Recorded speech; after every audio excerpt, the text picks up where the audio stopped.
in our lives, Lord. And today, as we listen in your words, Lord, may you impart, may you ingrain, Lord, fresh and great revelation of your word today to us, Lord, that we may receive great things from you, Lord, from your words. Salamat, Lord, that sa mga kasama ngayon, Lord, we thank you that we are blessed, Lord, and you will do great and mighty things upon in our lives in the coming days and years, that through us, Lord, you will be glorified. Salamat, Lord. Bless the speaker today. Once again, Bishop Eric, Lord. Salamat, Lord, King Pamanantabi na kaya kami. King maluwat na panahon, sa matagal na panahon, Panginoon, na inaalagaan niya ang aming buhay spiritual, Panginoon. Thank you for his life. We declare long life upon him, Lord. A blessed and long life. Salamat, Lord. May we have a listening ears today, and that our eyes are opened, Lord. That once again, we will receive fresh and great revelation of your word, Lord, that will benefit our spirit today. Salamat, we honor you in the name of Jesus, Lord, and everyone will say amen. Amen. Amen. Hallelujah. Thank you, Sige, Jesus. Pastor, mag-share ka pa. Pag-sharing ko pa mo. Na ano pong topic ngayon ni Wari? Focusing your eyes on Jesus. Okay. Ikwada niyo Sunday. Okay, ano daw po yung nakuha nung Sunday? Focusing your eyes on Jesus. Sino pong may gusto mag-share? Extra po muna ako kay Josh dahil wala si Josh. Pero konti lang po. Mamaya si Bishop na. Okay. Focusing our eyes on Jesus. Sino pong mga gusto mag-share?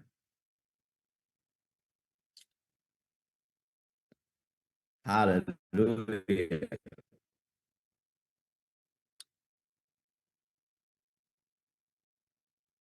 Sige po, mag-share po tayo.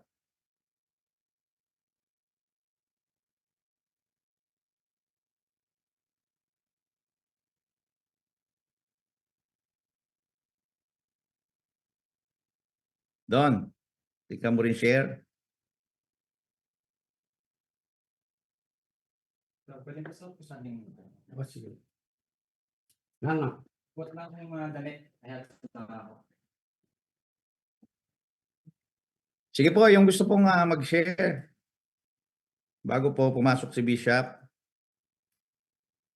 Yung topic po ng Sunday. Focusing your eyes on Jesus. Paano po ba yung focusing our eyes on Jesus? Ano po ba na-retain sa inyo nung Sunday? Ayun, yung na-retain po sa atin. Ano po pa ang tumatak sa ating mga isip dun sa katuruan ni Bishop nung Sunday po?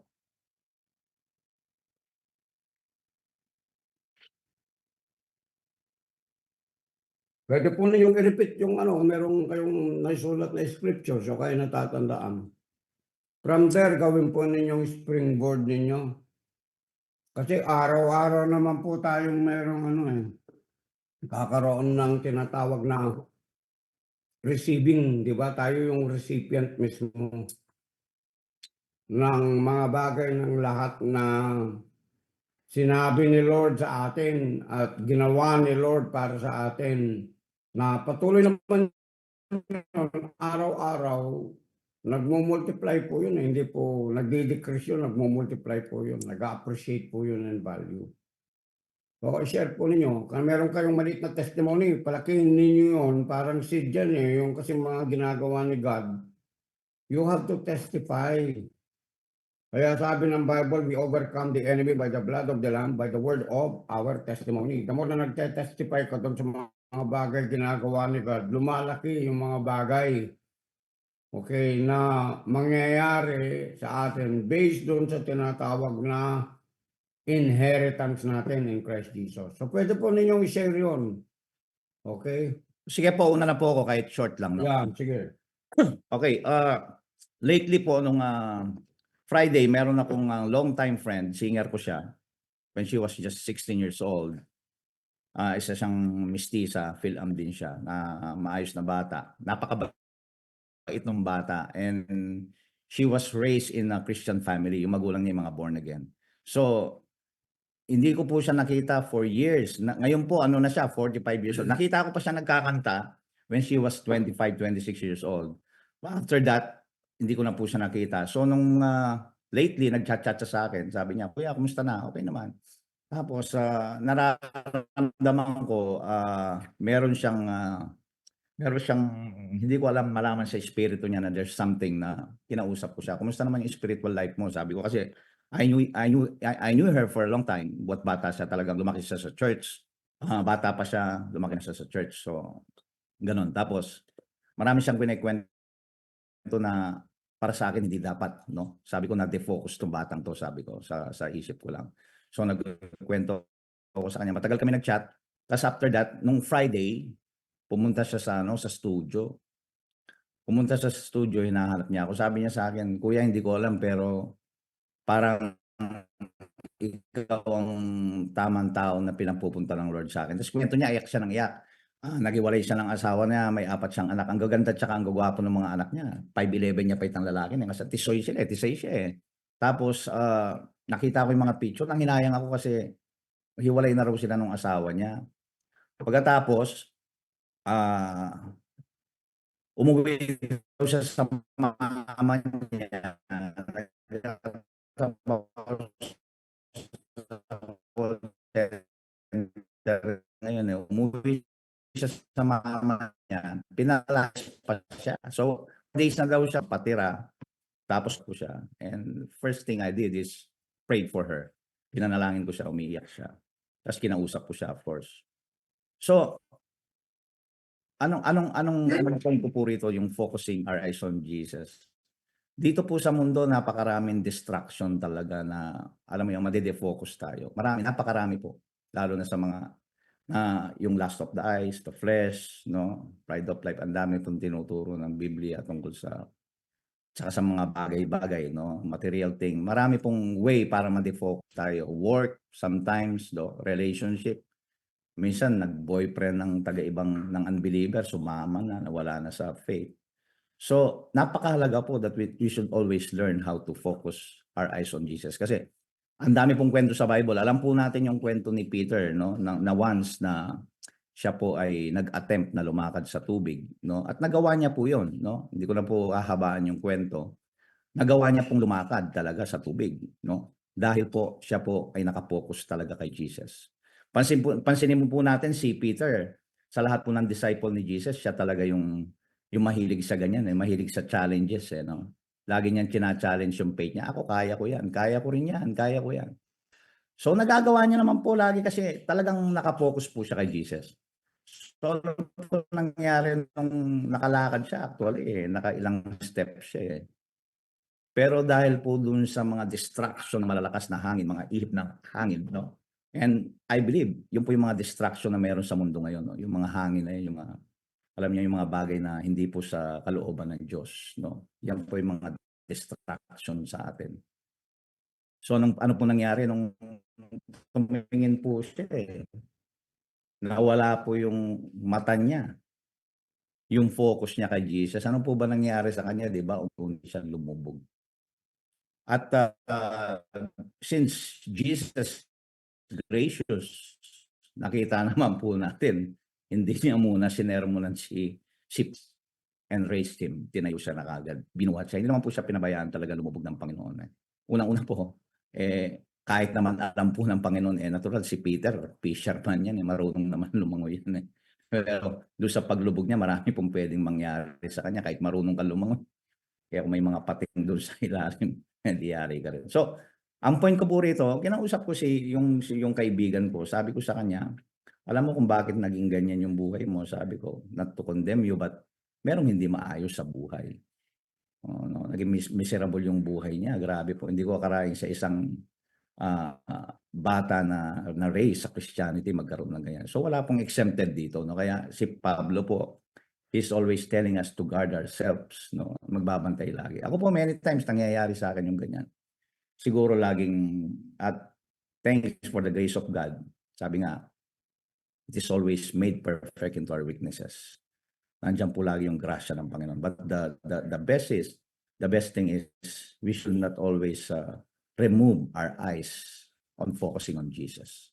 No po, kasi mahuhulog po tayo whether we like it or not. Alam ko po marami na matagal sa inyo at alam ko po na alam niyo yung sinasabi ko. Yun lang po. Pastor, yung mga iba. Sige Sige po, po, mag-share ko po.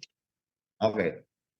Hello, ay, thank you po kitang kay. At ano po, yung na-retain po sa akin yung ah, sabi ni Bishop nung Sunday, fear can fear can cause a prophet to hide even after a victory.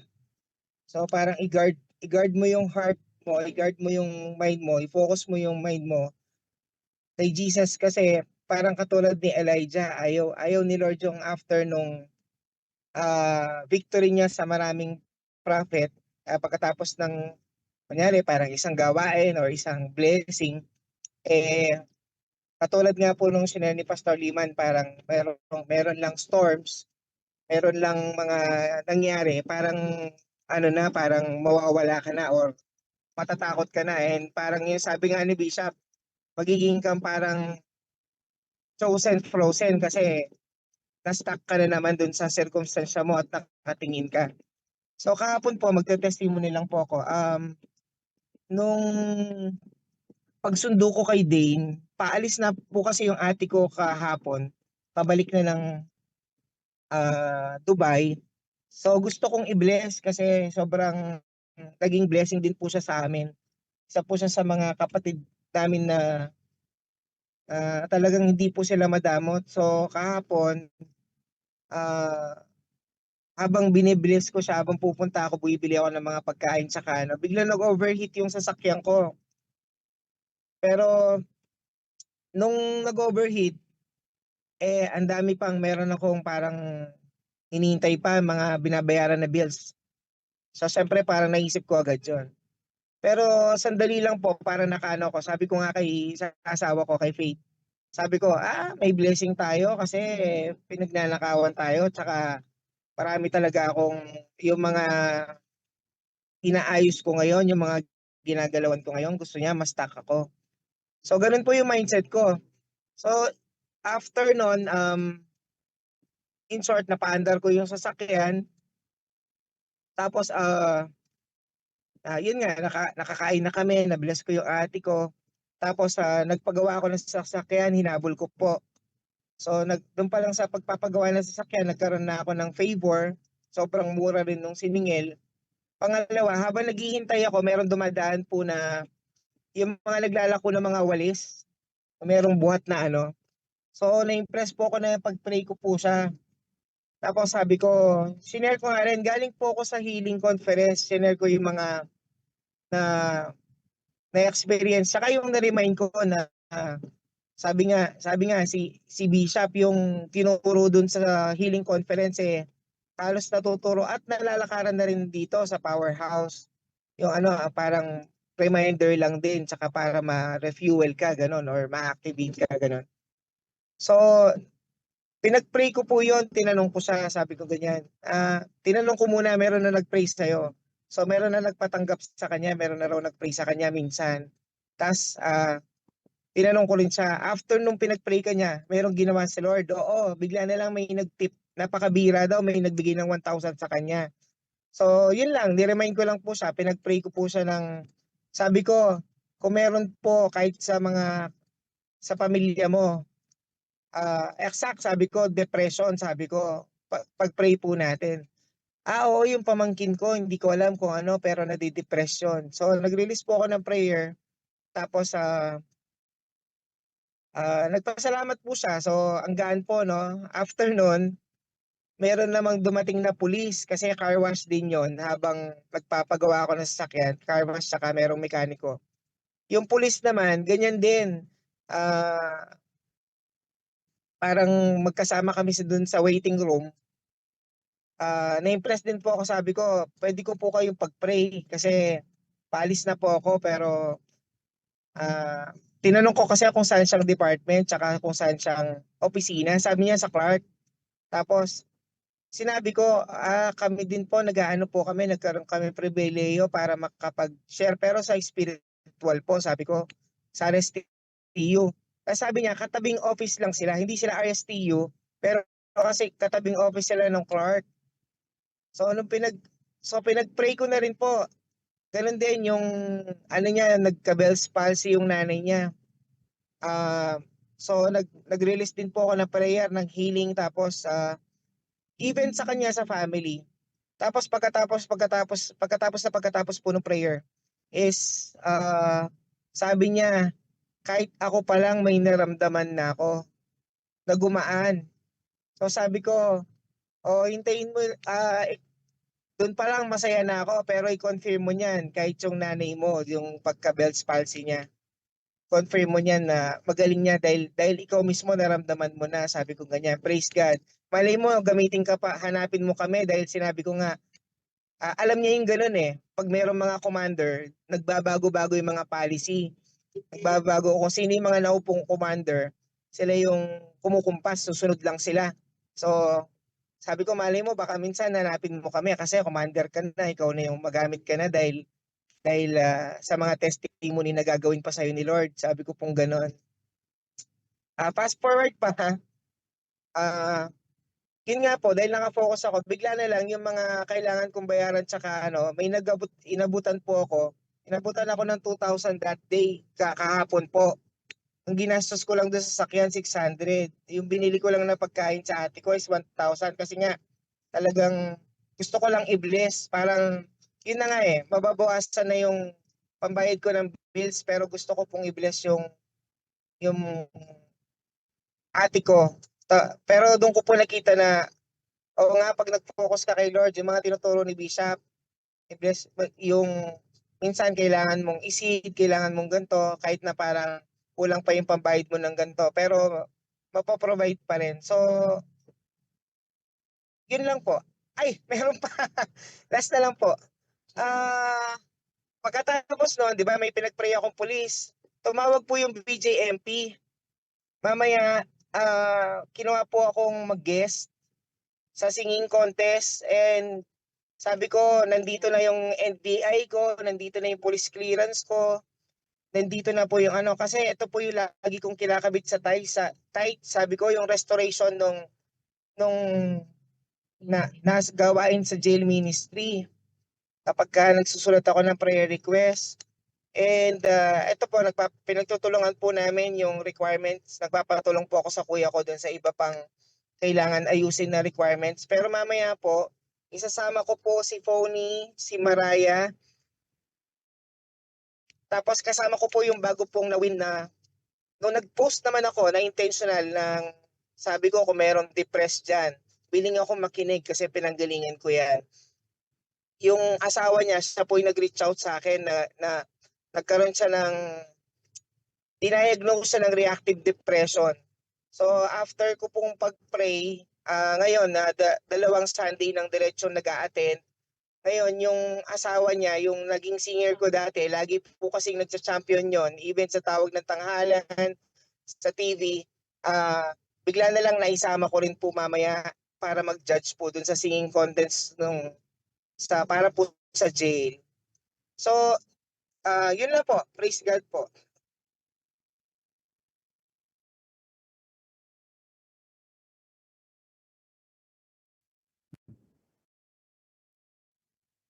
Okay, thank you, Brother Dan, for that powerful testimony. Meron pa. Isa pa raw po, bago po si Bishop. Sige po, sino po yung... Ako po, Pastor. Okay, Brother Wayne. Morning Your po turn. sa lahat, and magandang umaga po. Gusto ko lang po i-share yung mga na-retain ko rin po sa mga tinuro ni Bishop last time, which is dun po sa Hebrews chapter 12 verse 2, yung fixing your eyes on Jesus, the finisher and the founder of your faith. Meron din pong na-reveal sa akin while listening to that scripture and Bishop preaching about it.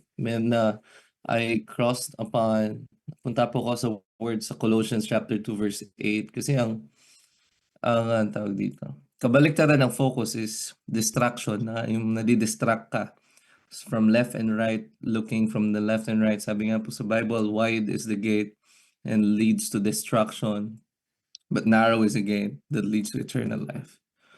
So God is personally, God is growing me there always, every day. Dun sa inarrow niya lagi yung gate ko to really just focus on Jesus. Sabi po sa Colossians 2:8, beware, sabi niya po dito, beware that no one distracts you or intimidates you in their attempt to lead you away from Christ's fullness by pretending to be full of wisdom when they're filled with endless arguments of human logic. For they operate with humanistic and clouded judgments based on the mindset of this world system and not the anointed truths of the Anointed One. So yun po yung counterfeit ng focus, yung talagang distraction. It may sound like the truth, sabi sa Bible, pero it's not.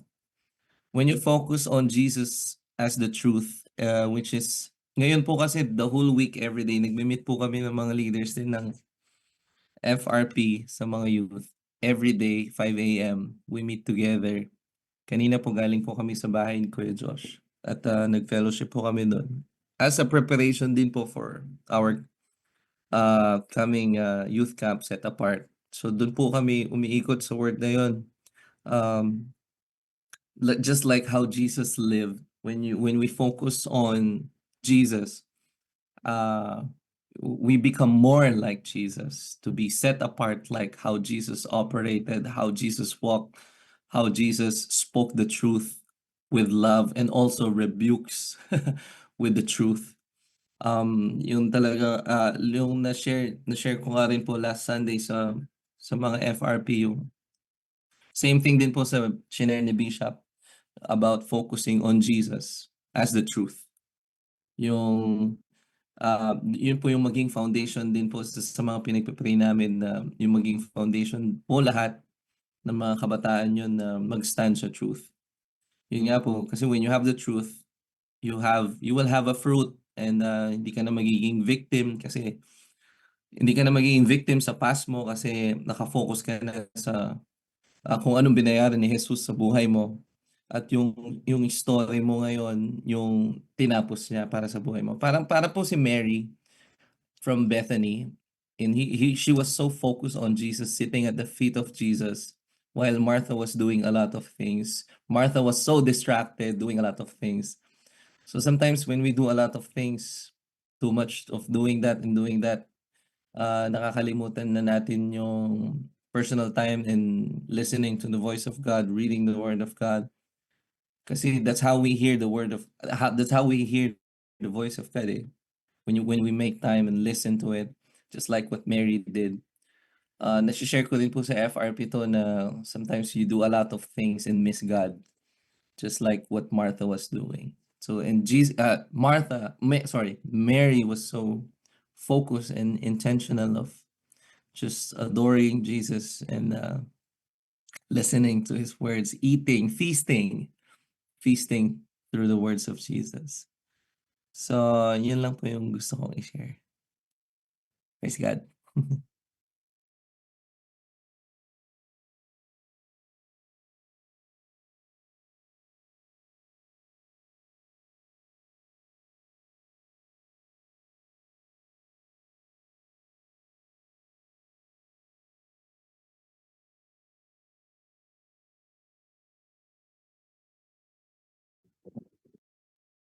Okay, good morning po sa inyo lahat, and I'm grateful and thankful for the life we have right now, the life that I have right now, your lives. Kasi the Word of God and the Lordship of Jesus is already occupying each and every one of us. Okay, in that sense, progressively. I didn't say he did not occupy you before you have accepted the Lord Jesus Christ. But the growth process that is taking place in your life is really growing every second, every minute. Amen, in every hour. So yung exploit na nangyayari ngayon sa inyo, it will be much more greater as na the word has been spoken that knowledge has been increasing and will continually to increase from the place from which the kingdom of God and the children of the kingdom of God will increase. All truth is parallel. Okay, yun nangyari ngayon sa mundo, byproduct lang yan ng revelation ng mga anak ng Diyos, no? Na yung bagay na rini-reveal sa atin ng Panginoon on the basis of what we read in the scriptures, and when it has been declared and decreed, it has no choice but to happen. Amen. Because it is already associated with faith by the grace of God. Faith is the substance of things, sabi nga ng Bible, hope for. So yung bagay na kino-hope mo nung isang linggo, because faith is there, it is substantiated already by the faith that you have, in which Christ himself is the very basis and foundation of that faith. Amen. Kung hindi mo pagganap na naintindihan yung bagay na yun, wala pong mintis yung pananampalataya natin, kasi yung faith natin, God kind of faith yan eh. So, sa atin, dapat natin talagang maintindihan yung bagay na yun, na yung pananampalatayang nasa atin, hindi kayang i-produce. Kasi yung mga bagay na nangyayari sa technology ngayon, byproduct ng faith ng Panginoon yan doon sa mga prophecies na inater ng mga prophets of the old. And even when He came, sabi ng Bible, He came to fulfill the law and the prophets. That's why we have to focus our minds, our eyes on Jesus, who is, sabi ng Bible, the author and the finisher of our faith. If your eyes is focused on the author and the finisher of your faith is not going to depreciate, but it will grow more and more and more daily. Secondly, you will not lose hope. Why? Because that God kind of faith has the substance that has produced, not only that it will produce, but it has produced even before you have believed in whatever God has spoken through you, through us, through the Word of God. Nagwo-work na yung faith na yun. So by the time when you heard the Word of God and received Christ as your personal Lord and Savior, the God kind of faith has been operating in you. Amen. That everything na kailangan po natin is that you must realize, okay, you must realize that you don't have to force anything in your life from which God has already provided. You don't have to force it. Why? It's just because the truth of the Word, in which Jesus is the Word, no,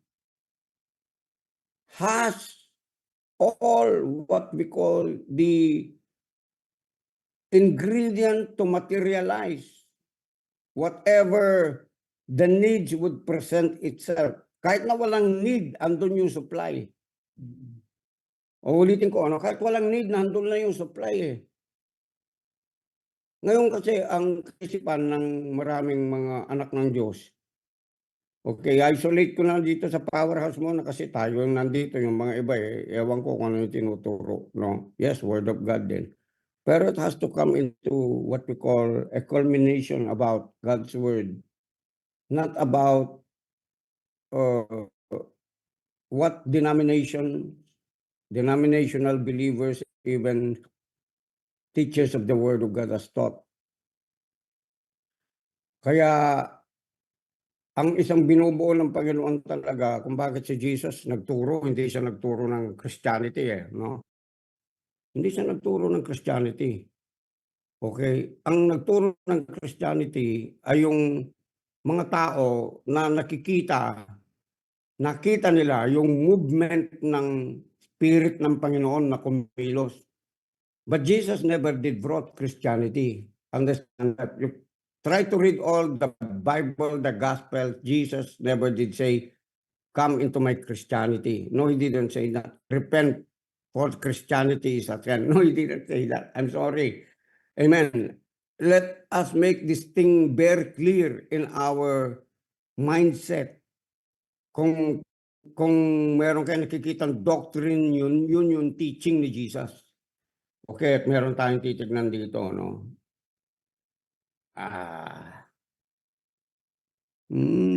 Hallelujah. Praise the name of the Lord. In Matthew chapter 9, verse 35.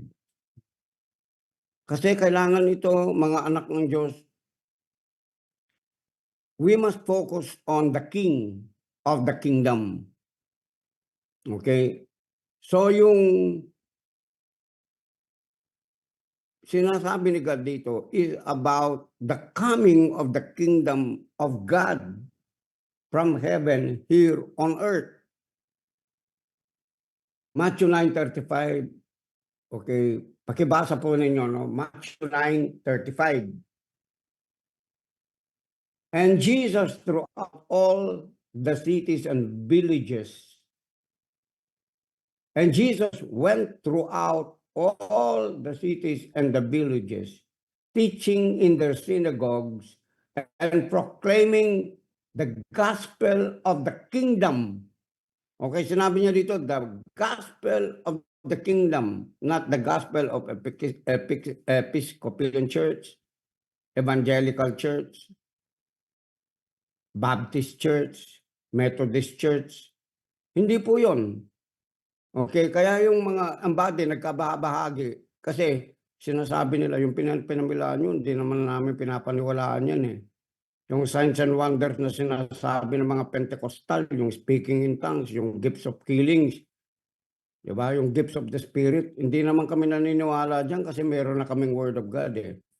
Now, if we all must come into an understanding that what we are bringing, supposed to be, what we have believed, and what is becoming now our, what we call life flow or lifestyle, is about just one thing, not so that there will be no confusion. Ano yun? It's about the gospel of the kingdom. It's about the gospel of the kingdom. The kingdom is just like this. The kingdom is like a country.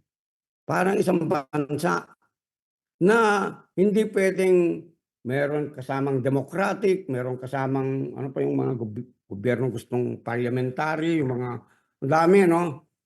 Ngayon, kung ang hari ng halimbawa, sabihin mo na ang hari ng Spain, yung Italy, yung England, okay? They have what we call a culture that came from the king of the kingdom of England, the prime minister. Kung yun, araw-araw ang hilig nun, nagtiti sa breakfast. Ina-adapt lahat ng mga citizen yun. Nagtiti rin sila. Hindi ibig sabihin bawal mag-coffee. But kung tatanungin mo sila, kasi ito yung inumin ng hari. Ito yung tinatawag na kingdom lifestyle namin. So, imaginein mo yon, sa tao lang yon, pero how about in the kingdom of God? Kaya, diniklara ng ating Panginoon kung ano talaga yung kingdom. Okay? Yung hari, yun ang reflection ng kingdom. Kung yung hari righteous, righteous din tayo. Tama? Kung yung hari, peaceful siya, he is the Prince of Peace, ganun din tayo. Tama? Kung yung king, meron siyang joy, he is full with joy, hindi ka pwedeng hindi ka feel ng joy. Kung yung hari, prosperous, wealthy, hindi ka pwedeng hindi ka rich, hindi ka wealthy.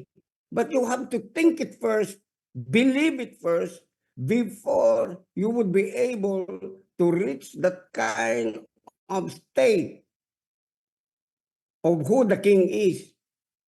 It's not a make-believe. You have to simply believe that you are born of God. You're no longer born of the flesh, you're born of God. And when you're born of God, everything in your whole being must come into an alignment of who you are Not because of your status in your family.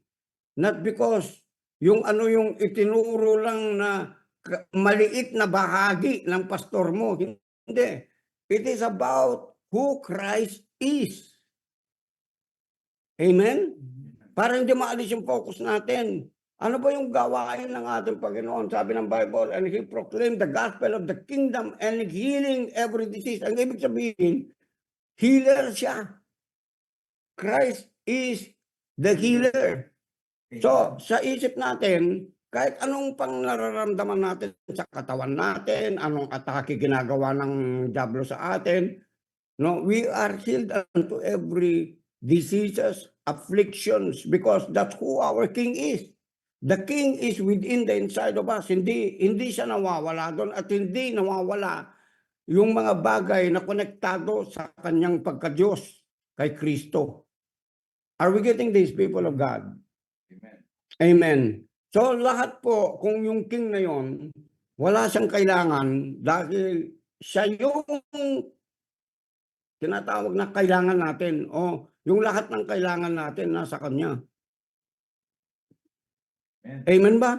So ang ginagawa po natin nito, ina-align lang natin yung tinatawag na mindsets natin. Okay, about the King and the King of the kingdom of heaven in us. Kaya nga, hindi na pinalayo ng Panginoon eh. The kingdom of God is within you, sabi niya. Amen? Amen. Okay. Para hindi ka nahihirapan pag napipray ka. Yung kingdom of God kasi nasa atin na, we only have to draw the kingdom supply into the places of every need sa buhay natin. Punta tayo dun sa Matthew chapter 6. Okay, ito mga basic ito, mga brother, no? Brothers and sisters, mga basic ito.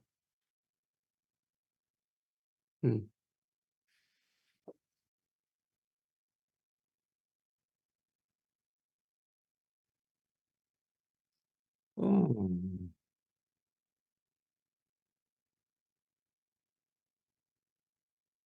Okay, medyo maglakto tamo na.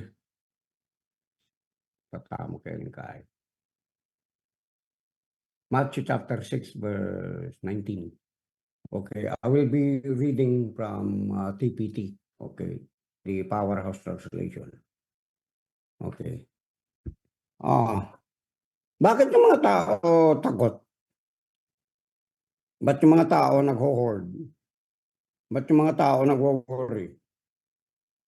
Ba't yung mga tao maraming iniisip, anxious, worried, na stress sa palagay niyo? Marami pong iniisip. Maraming kaisipan ang nasa kanilang kabahagi ng kanilang kaisipan na hindi nakafocus kay Jesus. Kaya yun ang unang sinetel ni Jesus eh. Bakit ang tao maraming kailangan, maraming problema, maraming hinihingi, maraming gustong mangyari? Hindi po ba ninyo naisip yun? Kasi nga, hindi nila alam na mayroong isang Kristo, Christ Jesus, na nagmamahal sa atin. Na kung sabi nga ng Bible, kung nakaya niyang ibinigay yung kanyang buhay, how much more can He freely give us all these things? What does it mean? Things that has something to do with your earthly feeding, prosperity, abundance of everything that you could have here in this world. Why? It's just a byproduct of the overflow of the God kind of love, His grace, His attention towards you. Alam niyo, yung Panginoon kasi ganito siya, kahit gaano karami yung mga tumanggap sa Kanya at lahat ng humanity, no? Kasi namatay siya para sa buong mundo eh, humanity eh. Pati creation na damay doon sa kaligtasan ng humanity eh. Yung lahat ng mga nilikha na naapektuhan ng kasalanan, ngayon naapektuhan din ng kabanalan ng Diyos at yung right standing ng tao sa harapan ng Diyos. Kaya pati yung mga creation ngayon, nagiging maamo na sa mga tao kasi yung mga tao natututo ng makipag-usap, natututong yung mga bagay-bagay, okay, na patungkol doon sa creation.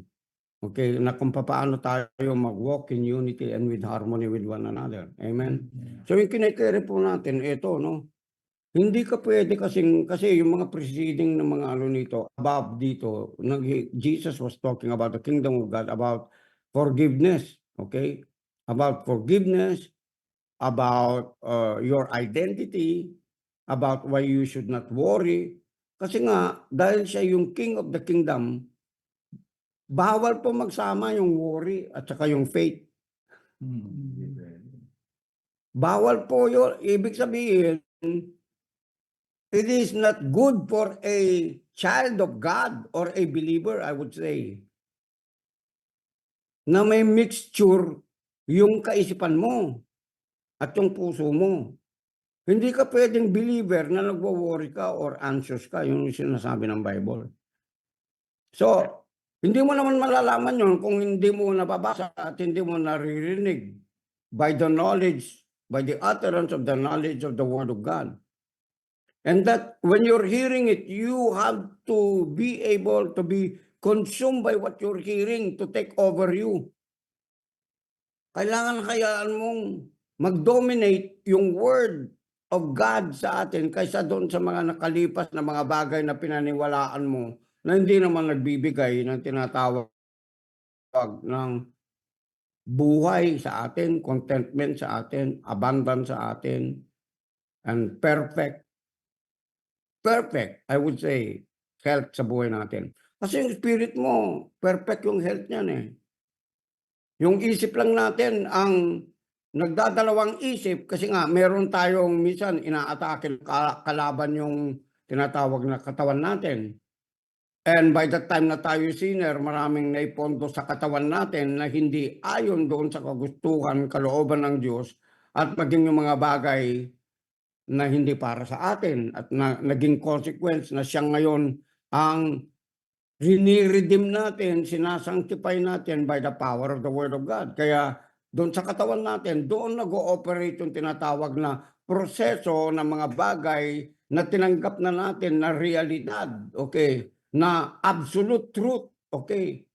Doon sa tinatawag na health natin, prosperity natin, influence natin, authority natin, dominion natin. Kaya ang ginagawa ni God, He is uplifting us and establishing us in the realm of your soul, in the realm of your thinking. Because that is the place where your whole being should be totally ingrained by what is given to you in the Spirit. Yung Spirit mo kasi perfect yan eh. Amen? It is already related Spirit of God. At itong katawan nito, ito yung tinatawag na naging templo, tahanan ng Espiritu ng Diyos. That's why when you look at to yourself, your circumstances, it has to come from what you have inherited in the Spirit. Kaya nga, you are joint heirs of God, you are joint heirs of Jesus Christ. Amen. Amen. Ang sabihin, minana mo, hindi lang yung kung anong meron si Jesus doon sa material na bagay. Minana mo si Jesus. Yun. Joint heir of God. Sino yung heir of God? Christ Jesus. Amen. Are you following me, people of God? Okay. Sinisingle out ko po dito yung kung sino tayo para hindi marami yung nasa isip mo na object ng ano mo, ng supply mo, no? Isa lang ang object ng supply mo. Isa lang ang carrier ng supply natin. Christ Jesus lang. Doon ka lang. Hindi sa tao, hindi sa trabaho mo, hindi sa negosyo mo, hindi sa kung kahit sino dito sa lupa. Kasi lahat ng ginawa ng Diyos, pati yung creation eh. Yung creation, wala silbi yan kung hindi nila isa-serve yung purposes ng calling mo, ng assignment mo bilang anak ng Diyos dito pa. Walang kwenta yan, walang silbi yan. Kahit gaano pa kaganda yung creation, yung mga animals. Isa lang ang purpose niyan. Amen? Bigyan ng kasiyahan, Hello? Bigyan tayo ng prosperidad. I-meet nila yung lahat ng pangangailangan natin para wala kang kailangan. Kasi ang tao kinreate ng Diyos, wala siyang kailangan. Wala. Pumasok lang yung kaisipan ng mayroong pangangailangan ng tao nung na-separate ang tao sa Diyos. Okay, ulitin ko, hindi baliktad. Hindi yung na-separate ang tao, ang Diyos sa tao. Mali yun, no? Na-separate ang tao sa Diyos. Kasi si God, hindi naman nagse-separate sa sarili niya kahit nung nahulog ang tao Tama po ba? Ang tao lang ang lumayo sa Diyos kasi dahil dun sa tinatawag na kasalanan, yung sin, tinatawag na sin, no? Sin separates, ika nga. Yun ang nag-separate ng tao sa Diyos. But God always keeps connecting with humanity. Kahit dun sa mga offerings na ginagawa ng Old Testament. Nawala nga yung consciousness kung paano mag-idugtong ng tao mismo. Makipag-communicate mismo ang tao sa Diyos no? So God has to make what we call a provision for them to be able to have fellowship again with Him. To the point yun, Jesus has to come, Jesus has to be given to us so that we would come into a mediatorship of Jesus. Kasi saya lang ang ino-honor ng Ama, Christ Jesus, not any other gods, not any philosopher. Either Buddha, Confucius, di ba, gods ng mga tao, hindi yon. Okay? It's not about those things. It's not about those entities. It's not about those kind of personalities. It's about only Jesus. Amen. So nakukuha po natin, no? Kaya po dito, sa verse 19, kung titignan po natin, no? Yung mga tao, kung bakit nag-worry, at pinagbasehan nila yung pag-meet ng lahat ng kailangan nila, pati yung future nila, pati pag-aaral ng kanilang mga anak, pati yung successes nila.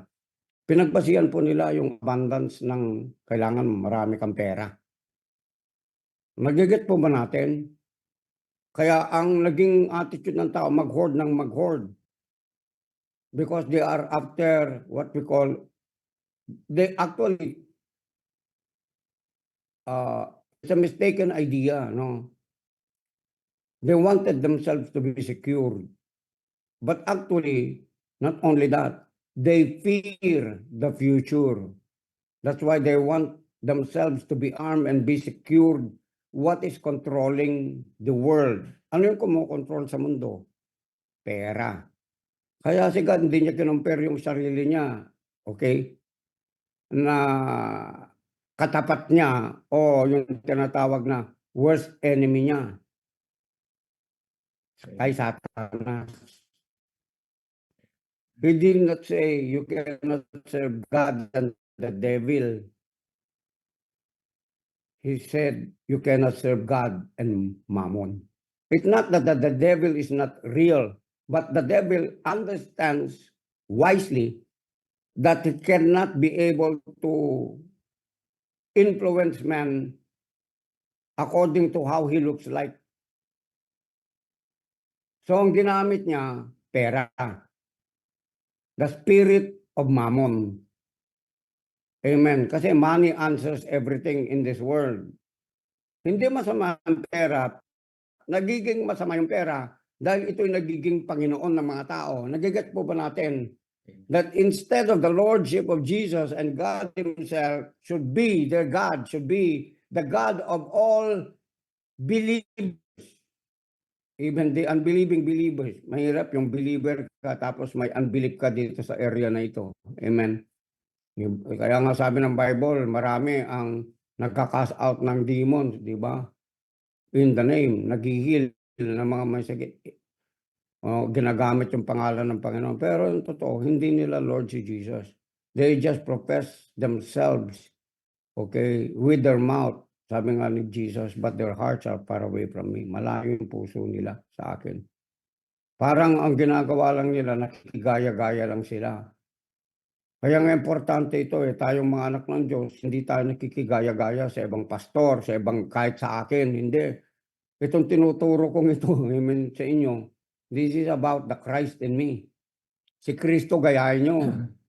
Pero yung nga, nasabi naman ni Paul, you imitate me as I imitate Christ. Kung yung imitation ko, hindi kay Kristo, wag nyo ako sundin. Amen, mapapahamak po kayo. Amen po ba? Amen. Any person in whom you are with, okay, you're not safe until Christ is the head of themselves. You're not safe. Amen. Amen. You're not safe. Kahit saan yan, kahit yung mga tao, mga nagliligawan dyan, isipin nyo mabuti, alamin nyo mabuti, who is the Lord, who is the Savior, whom is their focus. If they are not totally obsessed, possessed by God, by Christ Himself and the Holy Spirit, you're not safe. I said you're not safe. Amen. You have to come into an agreement. Itong pinaniniwalaan, kung ito, pinaniniwalaan mo ba? Itong pinagagawa ni God sa akin, pinaniniwalaan mo ba? At pwede ba kitang makasama dito? Tayong dalawa, maglingkod tayo sa Panginoon. Tayong dalawa, mahalin talaga natin ng Diyos. Kasi hindi magiging totoong pagmamahalan at pag-iibigan, kaligayahan kung wala si Kristo sa atin na dapat natin paglingkuran sa buong buhay natin. Yun ang essence sa buhay natin. Amen po ba? No one is safe apart from Christ. No one. In spite of the technology that they have. And people are dreaming to go to Mars. Elon Musk is not the answer. Are you with me? You can tell this straight to rich young people who are fearful no matter how kind of billionaire or trillionaire they are. There is no safe place apart from Jesus because life is not temporary. Life is eternal. And it's only Christ who promised everlasting life to us all, including Elon Musk, including whosoever would come forth. They have the ability to change the brain, to plant any chip in your brain, to become a half robot, a half human being, even a total robot, but it could not give and is about eternity. Eternity is only in Christ. I am the everlasting life, and whosoever believes in me will not die, will not perish, but will have everlasting life. Kaya nga po, you are so blessed eh. Bakit? Kahit wala ka pa ng ganito muna dun sa material, isipin mo na lang you have everlasting life. And you have to set your mind on God, not on the things that are on the earth. Why? They have no value. They have no value apart from Jesus. Kahit ang tao walang value yan. Sinasabi nila, this guy is worth 10 billion, 100 billion. I'm sorry. I'm more richer than he is. Why? I have Christ who owns everything. Ako natatawa ako pag sinasabi yun eh. May Lamborghini, may ganito siya. Ganyan lang yung worth niya, 10 billion. Sabi ng Bible, what does it profit a man though he gains the whole world? You gain all. The new invention. You gain all, everything that is in the material world. You're still poor. I said you're still poor. Why? In comparing to anything you have in your soul, in your body, in the physical and material world, you're poor. Why? What does it profit a man though you gain the whole world and lose your own soul?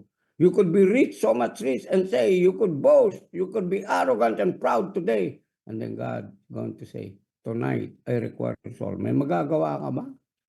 May pagmamayabang ka pa ba? Wala na. Andiyan po ba kayo? Sana makinig po sa atin yung mga kapatiran natin na nasosobra na sa negosyo.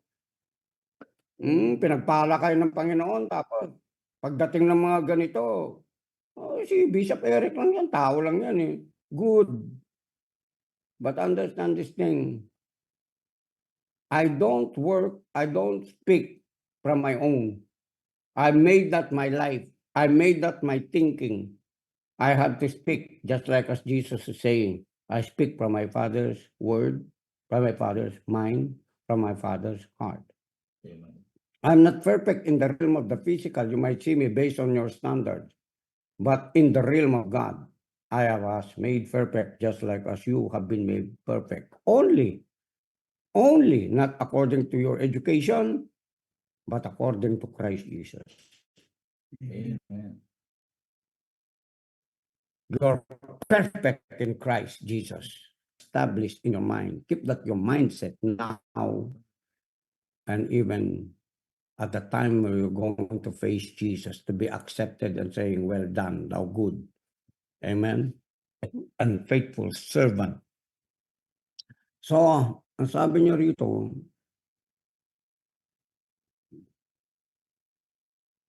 hindi ko pa nabasa, no?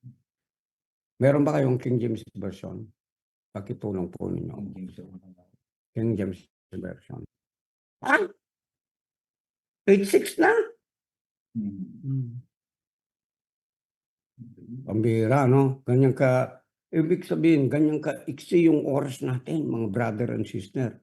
Hindi pa tayo nag-take off, hindi pa tayo lumipad, 8:6 na. Eh kung pakokontrol tayo sa oras natin, hindi ba? Isipin niyo, ikaw, eternal ka, pakokontrol. Kaya yung true freedom, ikaw yung kay Kristo eh. Bakit? Kasi dapat ikaw yung umahawak sa oras mo. Kaya gusto ni Lord sa atin, you will become the head and not the tail. You will be the boss. Amen. Are you with me? Amen. You will become the head and not the tail. While you're working for somebody, you are in the place, amen, that you are going to be the boss so that you are the one who have what we call the true freedom. What is the true freedom? When you control your time. When you are the one who is in control of your time. That when God says something to you, you leave everything. Amen. Yung sinasabi na, you leave this, you leave that one, follow me. Okay? You can leave everything. Why? Because God is making you the head, not the tail. A lender and not a borrower. Amen. Come on, people of God. Amen. Hello? Okay, ano sabi niya? 19. Don't keep hoarding for yourself earthly treasures that can be stolen by thieves. True or false? True. Answer it.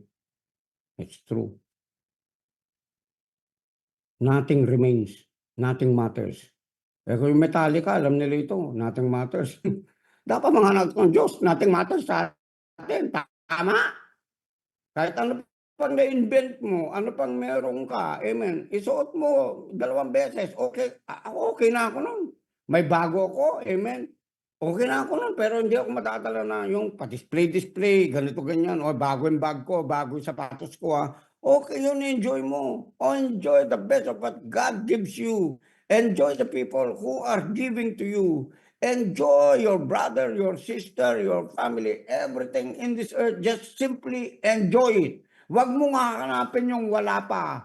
Yung kung anong meron ka muna ngayon, yan ang i-enjoy mo. Pasalamatan mo lagi ang Panginoon dyan. Amen po ba? Amen. Minsan kumakain ka na ng steak. Gusto mo may alimango pa. May seafoods ka pa. Oh. Ay, sabihin mo, sa next na. Huwag mong gawin Diyos-Diyosan yung bituka mo. Amen. Let Christ rule over your body. Amen po ba? Okay, ano sabi niya? Earthly treasures that can be stolen by thieves. Totoo. Material wealth eventually rust, decays, and loses its value. They have no value, they have no breath. You're the only one that's giving them value when you use them. It's not the other way around. Your bag, your jewelry, hello, doesn't give you value. You are the one who's giving value to them. Wala man lang makapag-amen sa inyo. Amen. Ako yung yung konsuelo ko dito, yung mag-amen ka lang, okay na ako. Super rich na ako nun. Alam mo yun? Amen? Kasi sabi niya rito, instead, stockpile heavenly treasures for yourself that cannot be stolen. Like what we're doing right now, the knowledge of the glory of God that covers the sea, that covers the ocean, that covers the earth, is something that cannot be stolen. Hindi pwedeng nakawan ng tao 24/7 nasa iyo. Actually, yung knowledge na alam mo ngayon, amen, is the one that is guarding your life, is the one producing for your life, is the one that is giving you faith to receive everything. You have it all in Christ. I said you have it all in Christ. Oh, yung umangat yung ano mo, yung tinatawag na perspective mo. Ngayon lang meron na naka-prepare na blessing sa iyo. Ngayon lang meron na. Amen. Oh, kaya wag kang masyak kung halimbawa meron kang tinanggap na ilang libong pera. Kung yung milyon mag-produce ngayon, wag kang magtaka. Kung yung bago mong sasakyan biglang dumating, wag kang magtaka. Amen. Sandali lang, sagutin ko lang si Alec. Sandali po lang. Okay.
Ito.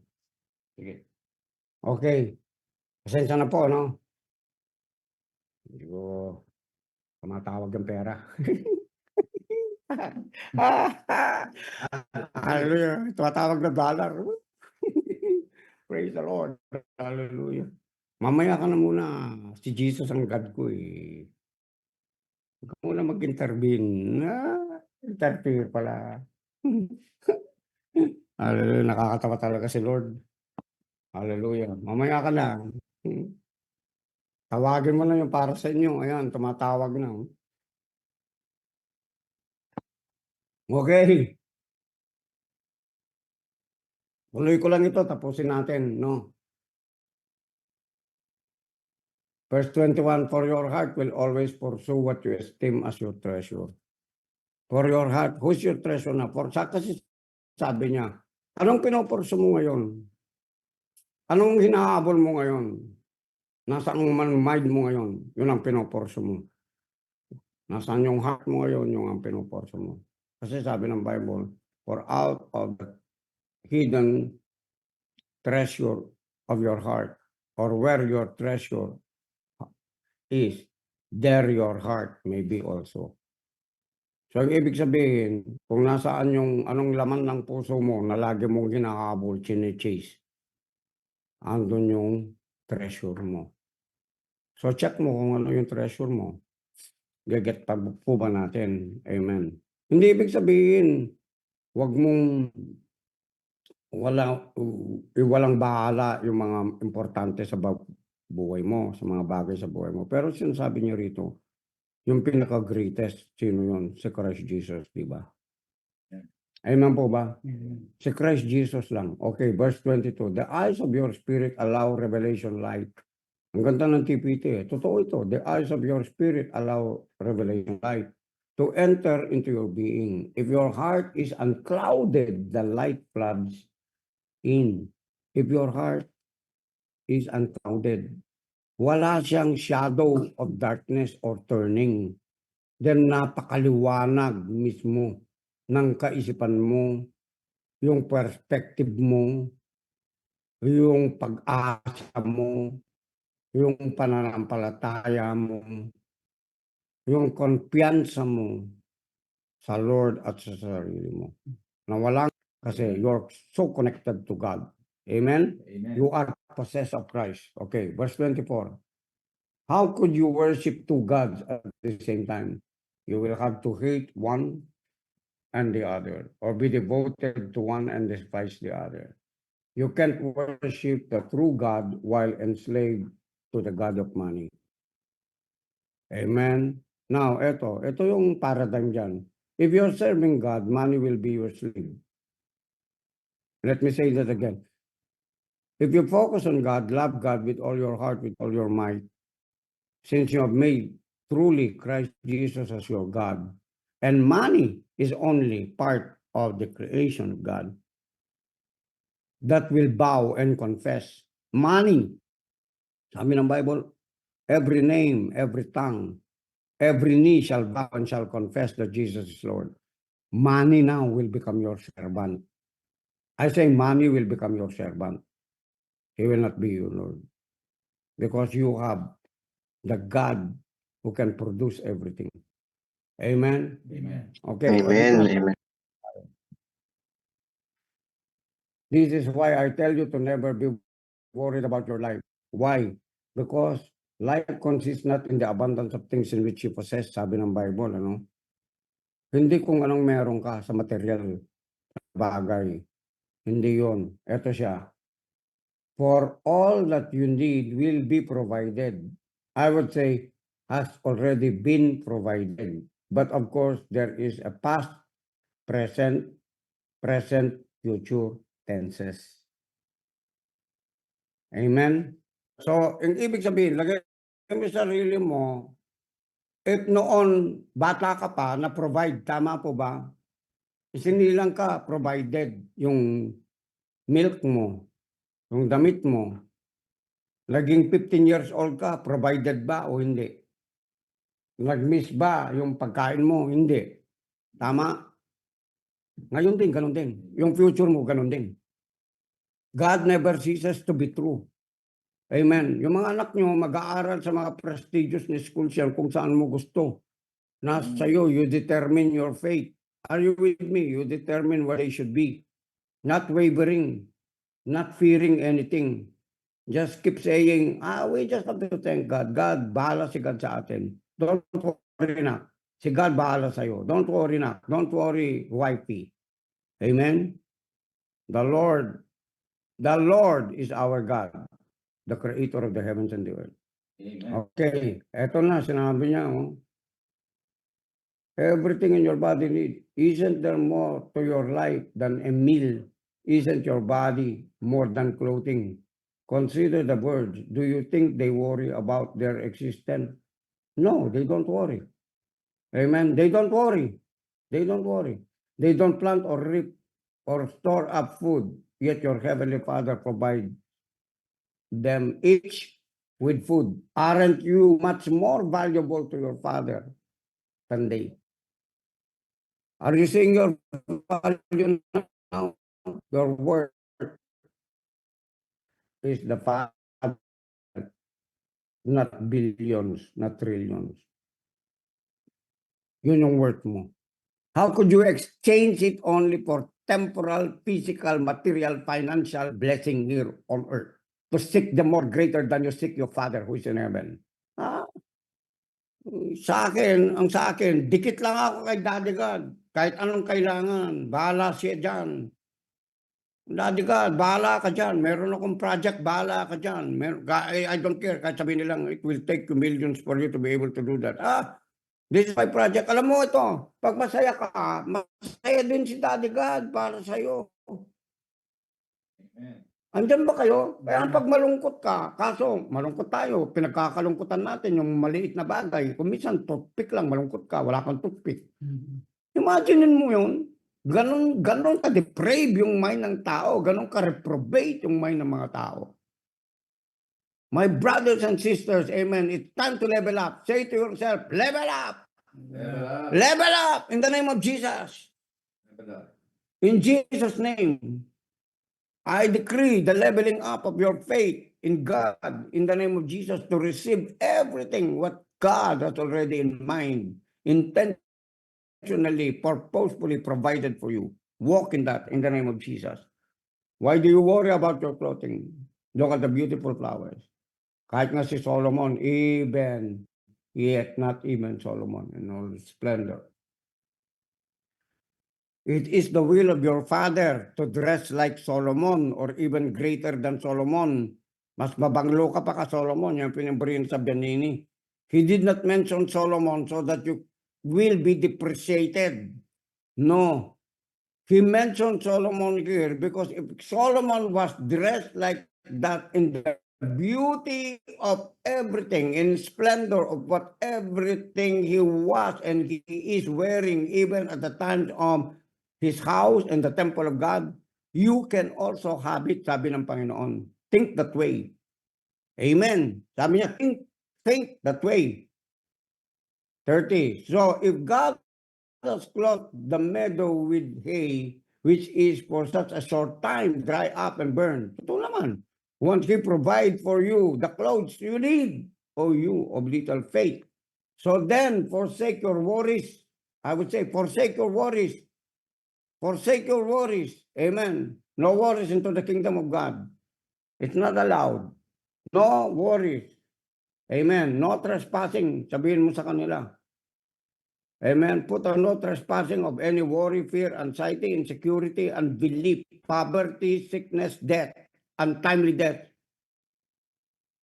Are you with me? Evict them now. They are not supposed to be trespassing over your mind. Okay? Kaya sabi niya dito, for verse 32, that is what the unbelievers chase after. Are you an unbeliever? You're not an unbeliever chasing like them. You're different. You're distinct. You are a child of God. Huwag mo nang gayahin yung mga unbeliever nandyan sa mundo. Yung mga pagano nandyan sa mundo. Yung mga pagano, kung isipin mo, hindi sa wala silang Diyos. Meron din silang Diyos, kaya lang religious sila. They worship a different idol, a different God. Be not like them. You're not like them. We're not like them. We don't believe like them. Because they do not believe really God, who is the provider, giver of every good thing na sinasabi ni James. Amen. Okay, patapos na po tayo rito. The Heavenly Father already knew the things. Okay, I would say knew. Ko-correct muna kita ng ano. Ayan, yung rendering nito. Kasi puro past tense sa Diyos eh. Tapos na eh. 33. So above all, sabihin mo, above all. Sabihin mo sa mind mo, above all. Mind aligned, soul aligned, above all. Constantly seek God's kingdom and His righteousness and all these things. Less important. All these less important things will begin to be given to you abundantly. Abundantly. Not with scarcity. Hindi kulang, abundantly. Abundantly, it's yours, abundantly. I decree abundance unto you, more than enough you can receive from God, in the name of Jesus. Refuse to worry about tomorrow, but deal with each challenge that comes your way, one day at a time. Tomorrow will take care of itself.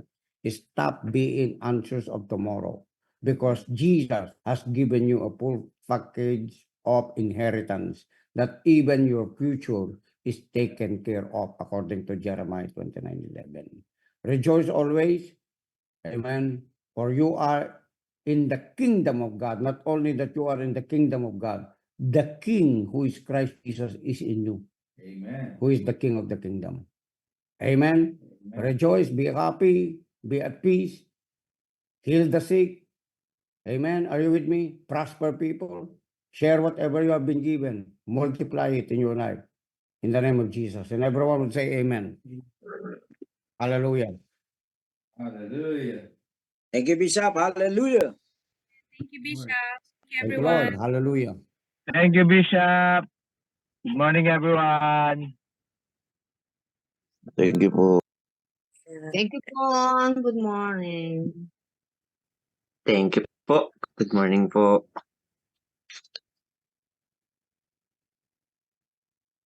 Thank you and good morning po.